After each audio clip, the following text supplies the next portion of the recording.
Bonjour tout le monde, je vais vous présenter l'écrivain français Robert Desnos. Aussitôt après Paul Éluard, mais avant Aragon breton Artaud Zara, pour ne parler que d'auteurs ayant appartenu au même mouvement, Robert Desnos prend ainsi sa place au panthéon de la revue Europe. Son œuvre fraternelle, simple, accessible à tous, mais non point facile, sans compromis, profondément racinée dans le lyrisme populaire, est particulièrement propre à se concilier les suffrages de l'exigeante, transigeante jeunesse contemporaine. Robert Desnos a grandi dans une famille plutôt modeste qu'il quitte à l'âge de 15 ans, le brevet en poche.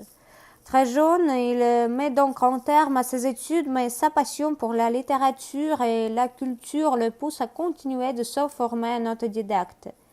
À cette époque, Desnos exerce différents métiers. Il est notamment le secrétaire du journaliste et écrivain Jean de Bonnefond, qui lui ouvre les portes de sa bibliothèque personnelle et celle de la Bibliothèque nationale. Il lit beaucoup et écrit des poèmes, l'Ode à Coco, le phare des astronautes et le prospectus, dans lesquels on retrouve l'influence des mouvements d'avant-garde et des mouvements anarchistes qu'il découvre au cours de cette époque d'effervescement littéraire. En 1918, il publie dans la Tribune des Jeunes 3 poèmes de la facture symboliste. Début 1922, Benjamin Perret présente Desnos au groupe Littérature du nom de la revue fondée en mars 1919 par Breton, Aragon et Soupeau. Littérature s'inscrit dans la mouvance Dada, ce mouvement intellectuel et artistique international né en 1960 à New York et à Zurich pour dénoncer la guerre. L'horreur de 14-18 illustrant, s'il était besoin, l'échec de la raison, de la culture et des civilisations. Le dadaïsme se diffuse en Europe jusqu'en 1923 et prône sur la mode de la provocation, la rupture avec toute contrainte esthétique, politique ou idéologique. En 1924, percevant les limites du mouvement Dada, le groupe Littérature, rejoint par Paul Éluard, crée le surréalisme.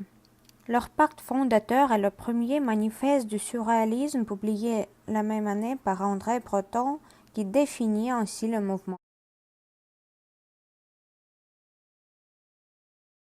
Dans les années 1924-1929, Desnos est rédacteur de la Révolution surréaliste, mais rompt avec le mouvement quand André Breton veut l'orienter vers le communisme.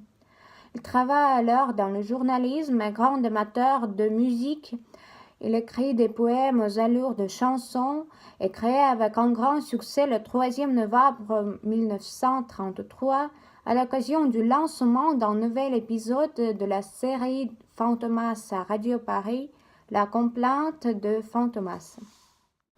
Le poète devient ensuite rédacteur publicitaire, mais concerné par la montée des périls fascistes en Europe, il participe dès 1934 au mouvement frontiste et adhère au mouvement d'intellectuels antifascistes, comme l'association d'écrivains et artistes révolutionnaires ou, après les élections de mai 1936, le comité de vigilance des intellectuels antifascistes.